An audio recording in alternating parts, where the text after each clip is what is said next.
Hyderabad Banjara hills ఒక పెద్ద hospital suite room. గాజు తలుపు బయట సైలెంట్గా నర్సులు తిరుగుతూ ఉన్నారు. లోపల తెల్లని మంచంపై వృద్ధుడు శ్వాస తీసుకోలేని కష్టంలో. అతడి చేతిలో సిరంజ్ లైన్.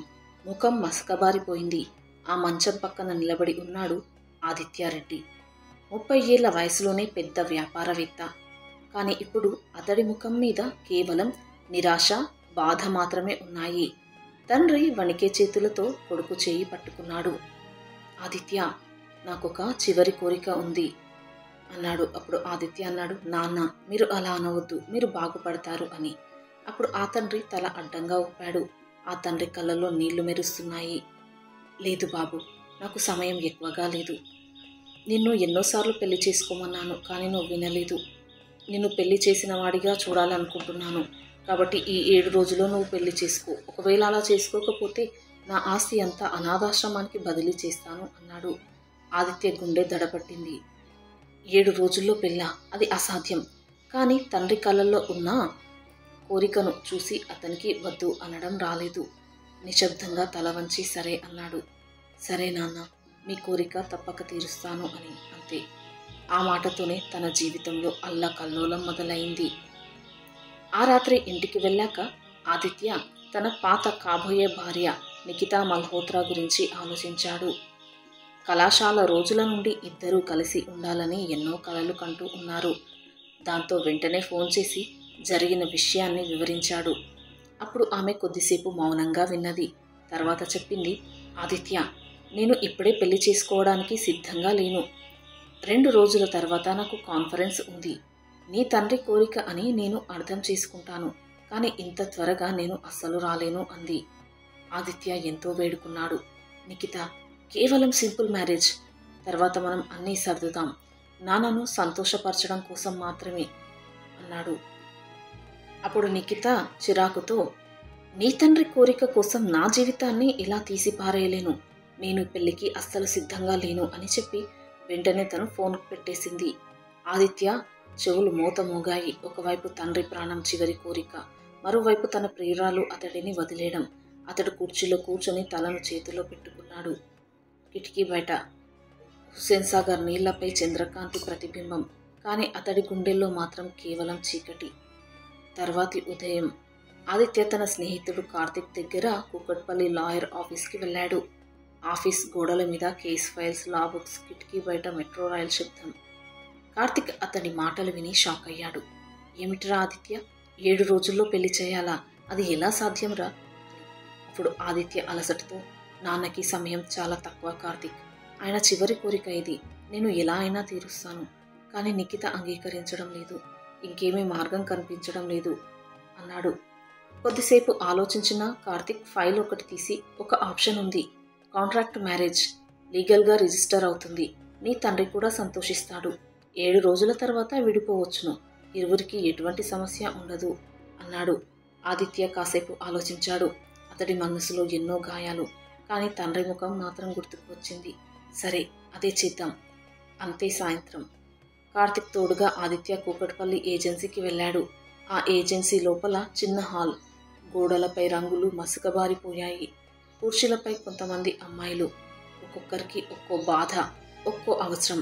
మేనేజర్ వారిని చూపిస్తూ, ఇక్కడ ఉన్నవారంతా ఏదో ఒక కారణం కోసం వీరికి డబ్బు కావాలి. ఎవరినైనా నువ్వు ఎంచుకోవచ్చును అని. ఆదిత్య ఒక్కొక్కరి ముఖం చూశాడు. కొందరి కళ్ళల్లో దుఃఖం, కొందరి కళ్ళల్లో లోపం. కానీ ఒక్క కళ్ళు మాత్రం అతడిని కదిలించాయి. ఆమె పేరు సాన్విక వర్మ.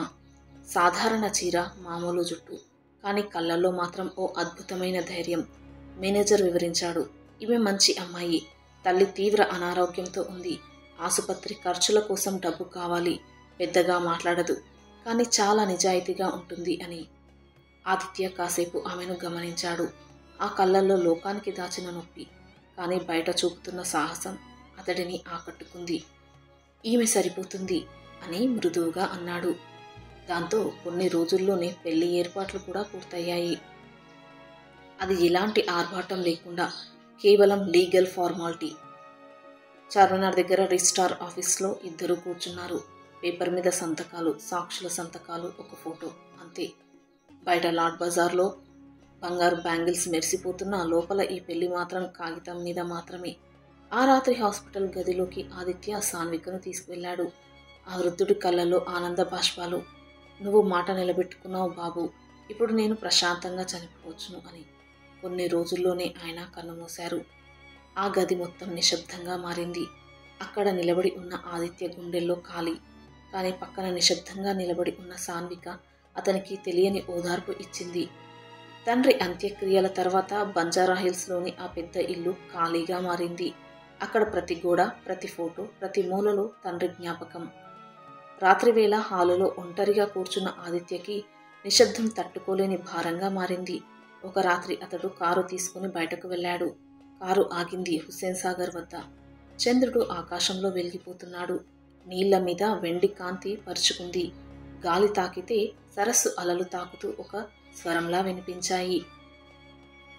ఆదిత్య రాయి మీద కూర్చొని తన లోతులోని బాధను నిశ్శబ్దంగా మింగుతున్నాడు. అప్పుడే అతని పక్కన ఒక అడుగు శబ్దం. తల తిప్పి చూశాడు. అది సాన్విక. ఆమె దగ్గరగా వచ్చి మెల్లగా కూర్చుంది. ఇక్కడికి ఎందుకు వచ్చావు అని ప్రశ్నించింది. ఆదిత్య చిరునవ్వు వెక్కిరింపులా, ఇంట్లో నిశ్శబ్దం ఊపిరి ఆడనీయడం లేదు. ఇక్కడికొచ్చి కొంచెం ప్రశాంతత దొరుకుతుందేమో అనుకున్నాను, కానీ ఇక్కడ కూడా లోపల నిశ్శబ్దమే ఉంది అన్నాడు.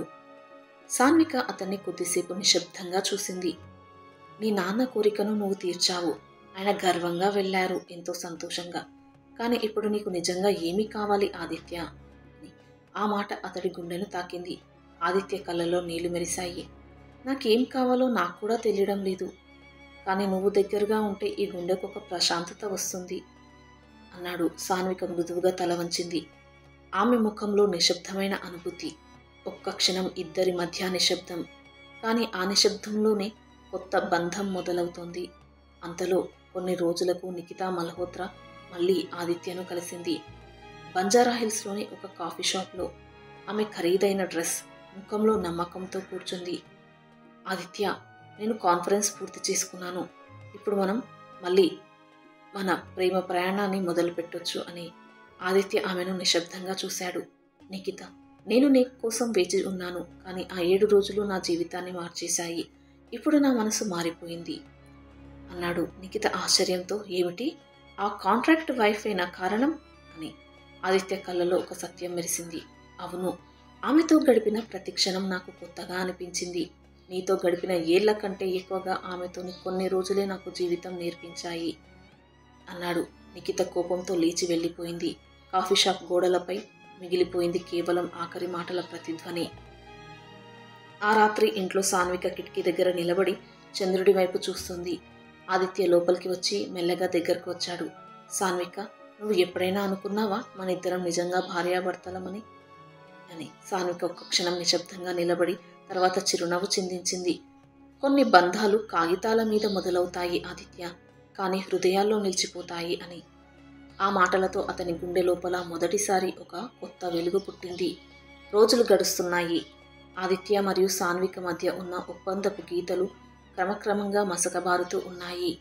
ఇద్దరూ ఒకరికి ఒకరు అనుకోకుండా దగ్గరవుతూ ఉన్నారు. ఒక ఉదయం సాన్విక తన తల్లిని చూడడానికి సికింద్రాబాద్ గాంధీ హాస్పిటల్కి వెళ్ళింది. ఆమె తల్లి మంచంపై అలసటతో పడి ఉంది. డాక్టర్ మందుల లిస్టు ఇచ్చాడు. ఖరీదైన ఇంజెక్షన్లు, రోజువారీ చికిత్సలు. సాన్విక చేతులు వణికాయి. ఆమె దగ్గరున్న డబ్బు చాలదు. అప్పుడు అచ్చం అక్కడే ఆదిత్య వచ్చి బిల్లులు తన కార్డుతో చెల్లించాడు. ఆమెను వేరే ప్రైవేట్ హాస్పిటల్కి షిఫ్ట్ చేసి. సాన్విక కళ్ళల్లో నీళ్లు. నువ్వు ఇలా ఎందుకు చేస్తున్నావు ఆదిత్య? ఇది ఒప్పందంలో లేదు అన్నది. అప్పుడు ఆదిత్య మెల్లగా అన్నాడు, అది ఒప్పందంలో లేకపోవచ్చును, కానీ నా మనసులో ఉంది. నువ్వు బాధపడితే నేను తట్టుకోలేకపోతున్నాను అని. ఆ మాటలతో సాన్విక గుండె లోపల ఒక తెలియని అనుబంధం పూసింది. ఆమె తల్లి ఆరోగ్యం కుదుటపడి ఇంటికి చేరుకుంది. ఒక సాయంత్రం ఆమెను ఆనందపరచడానికి ఆమెతో కలిసి ఆదిత్య లాడ్ బజార్కి తీసుకెళ్లాడు. చుట్టూ వెలుగులు, బ్యాంగిళ్ల మెరుపు, పూల సువాసన. సాన్విక తల్లి చిరునవ్వు విరబూసింది. చాలా రోజుల తర్వాత సాన్విక మెల్లగా ఒక గాజులను తీసుకుంది. ఆమె తల్లి ఎంతో సంతోషపడింది. ఆ గాజులు తీసుకుని సాన్విక తన తల్లికి ఇవ్వబోయింది. అప్పుడు ఆమె చెప్పింది, ఇవి నువ్వు వేసుకో సాన్విక, నాకు కాదు అని. అది విని ఇద్దరు ఒకరి ముఖాలు ఒకరు చూసుకున్నారు. ఆ చూపుల్లో చెప్పలేని భావాలు, మాటల్లో రాని హృదయ స్పందనలు. కొన్ని రోజులకు ఆదిత్య ఆమెను గోల్కొండ ఫోర్ట్కి తీసుకువెళ్ళాడు. సాయంత్రం సూర్యాస్త సమయం, గోడలపై వెలుతురు, గాలి మ్రోగే ప్రతిధ్వని.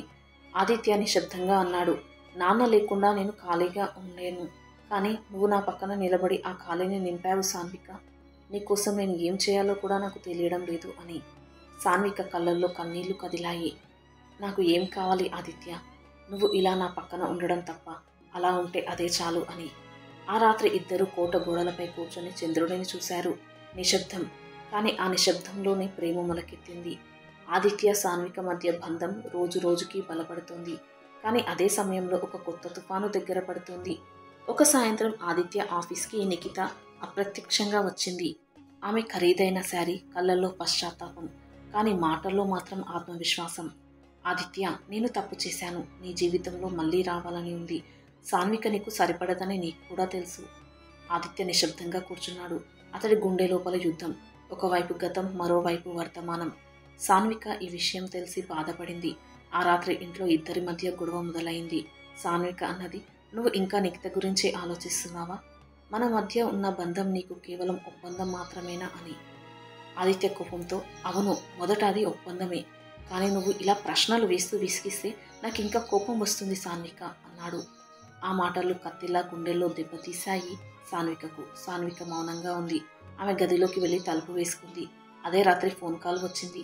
సాన్విక తల్లి కడుపు నొప్పితో మూర్చపోయింది. ఆసుపత్రికి తీసుకెళ్లారు. వర్షం కురుస్తోంది. ఆదిత్య కూడా పరిగెత్తుకుంటూ అక్కడికి చేరుకున్నాడు.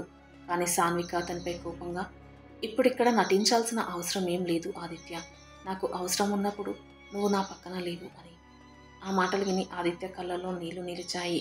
అతడు మెల్లగా చెప్పాడు, సాన్విక, నిన్ను బాధ పెట్టడం నా ఉద్దేశం కాదు. నువ్వు నన్ను నమ్మకపోయినా నేను నీ కోసం నా ప్రాణం ఇస్తాను అన్నాడు. అప్పుడే అంతలో డాక్టర్ బయటికి వచ్చి, పేషెంట్ ఈజ్ స్టేబుల్, ఆందోళన అవసరం లేదు అని అన్నాడు. ఆ క్షణంలో సాన్విక గుండెల్లో భయం తగ్గింది. ఆదిత్యను చూసింది. అతని కళ్ళలో నిజమైన కరుణ కనిపించింది. ఆసుపత్రి బయట వర్షం ఆగలేదు. సాన్విక కిటికీ దగ్గర నిలబడి వర్షపు చినుకులు చూస్తుంది. ఆదిత్య నెమ్మదిగా దగ్గరికి వచ్చి అన్నాడు, సాన్విక, నేను తప్పు చేశాను, కానీ నీకోసం నేను మారతాను. ఆమె కళ్ళలో నీళ్లు కనిపించాయి. ఆదిత్య తన చేతిని ముందుకు చాపాడు. కొద్దిసేపు ఆగి సాన్విక కూడా తన చేయిని అతడి చేతిలో పెట్టింది. వర్షం చినుకులా ఇద్దరి మధ్య ఉన్న తేడాలు కరిగిపోయాయి.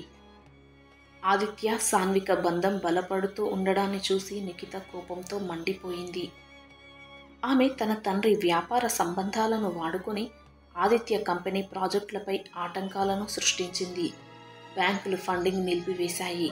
క్లయింట్లు ఒక్కొక్కరుగా వెనక్కు తగ్గారు. ఆఫీసులో ఉద్యోగులు ఆందోళనతో, సార్, మన ఫ్యూచర్ ఏమవుతుంది అని అడిగారు. ఆదిత్య తల వంచి కూర్చున్నాడు. అతడి కళ్ళల్లో ఓటమి నీడ. ఆదిత్య ఇలా కుంగిపోతున్నప్పుడు సాన్విక ముందుకు వచ్చింది. ఆమె తన చిన్న జీతం, గోల్డెన్ బ్యాంగిల్స్ అమ్మి డబ్బులు ఇచ్చింది. నువ్వు పడిపోకూడదు ఆదిత్య. నీ కలలు నువ్వు వదులుకోవడానికి నేను అనుమతించను. నువ్వు ప్రయత్నించు, ఖచ్చితంగా గెలుస్తావు అన్నది. ఆదిత్య కళ్ళలో నీళ్లు నిండాయి. ఇంతవరకు ఎవరూ నా కోసం ఇలా చేయలేదు సాన్విక అని. ఒక రాత్రి ఇద్దరూ చార్మినార్ దగ్గరికి వెళ్లారు. చుట్టూ బజార్ లైట్లు, ముత్యాల జ్ఞాపకాలు, జనసంచారం. ఆదిత్య ఆమెను చూసి మెల్లగా అన్నాడు, చార్మినార్ 4 స్తంభాల మీద నిలబడి ఉన్నట్టే నా జీవితం కూడా ఇప్పుడు 4 స్తంభాల మీద నిలబడుతుంది. అందులో ఒక స్తంభం నువ్వు సాన్విక అన్నాడు. ఆమె కళ్ళల్లో వెలుగు మెరిసింది. అయితే నువ్వు పడిపోకుండా నేను ఎప్పుడూ నీ స్తంభమై ఉంటాను ఆదిత్య అన్నది. ఇదంతా జరుగుతూ ఉండగా నిఖిత చూసి కోపంతో చివరి ప్రయత్నం చేసింది. ఒక రాత్రి బంజారా హిల్స్లోని ఆదిత్య ఇంటికి వచ్చి సాన్విక ముందు అన్నది, నీ వల్లే ఆదిత్య జీవితం సర్వనాశనం అవుతుంది. అతడు మళ్ళీ నాకు కావాలి. నువ్వు వెళ్ళిపోవాలి. అప్పుడు అతడు ఆర్థికంగా ఎదుగుతాడు అని. సాన్విక గుండెల్లో బాధ, కానీ ముఖంలో ధైర్యం. లేదు నిఖిత, ఆదిత్య నువ్వనుకున్న బొమ్మ కాదు. అతని హృదయం ఎక్కడ ఉందో అది అతడే నిర్ణయిస్తాడు అన్నది. ఆ సమయంలో ఆదిత్య అక్కడికి వచ్చి విన్నాడు. అతడు స్పష్టంగా అన్నాడు, నిఖిత, నా నిర్ణయం నేను తీసేసుకున్నాను. నా జీవితం ఇక ఇప్పుడు సాన్వికతోనే ఉంది. నువ్వు వెళ్ళిపోవచ్చును అని. నిఖిత అవమానంతో అక్కడి నుంచి వెళ్ళిపోయింది. ఆ రాత్రి ఆదిత్య, సాన్విక ఇద్దరు ఇంటి టెర్రస్ మీద కూర్చున్నారు. ఆకాశంలో నక్షత్రాలు వెలిగిపోతున్నాయి. ఆదిత్య మెల్లగా సాన్విక చేతిని పట్టుకుని అన్నాడు, నీ ప్రేమే నా బలం. నువ్వు లేకపోతే నేను బ్రతకలేను అని. సాన్విక గుండె లోపల ఒక ప్రశాంతత. ఆమె కళ్ళలో ఆనంద బాష్పాలు. ఆమె మెల్లగా అతడి భుజం మీద తల వంచింది. ఆ క్షణంలో ఇద్దరి హృదయాలు ఒకటయ్యాయి. సాన్విక ఇచ్చిన ధైర్యం, త్యాగం ఆదిత్యకు కొత్త బలం ఇచ్చింది.